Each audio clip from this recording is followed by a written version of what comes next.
Ang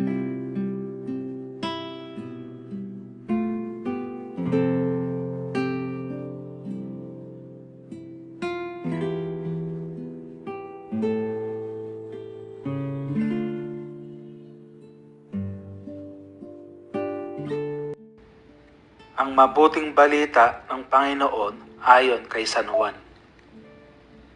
Noong panahong iyon, hinanap ni Felipe si Nathaniel at sinabi rito, natagpuan namin si Jesus na taga Nazaret, ang anak ni Jose.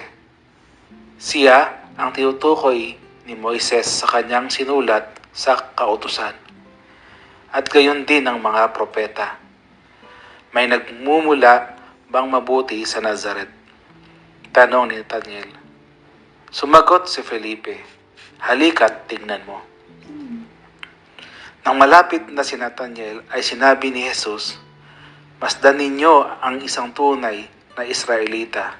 Siya hindi mandaraya. Tinanong siya ni Nathaniel, paano ninyo ako nakilala? Sumagot si Jesus, bago ka pa tawagin ni Felipe, nakita na kita nang ikaw ay nasa ilalim ng puno ng igos. Rabi, kayo po ang anak ng Diyos. Kayo ang hari ng Israel. Wika ni Nathaniel. Sinabi ni Jesus, nanampalataya ka ba dahil sa sinabi ko sa iyo, nakita kita sa ilalim ng puno ng igos? Makakakita ka ng mga bagay na higit kaysa rito.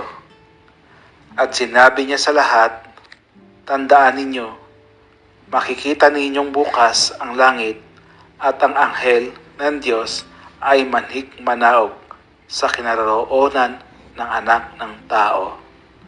Ang mabuting balita ng Panginoon.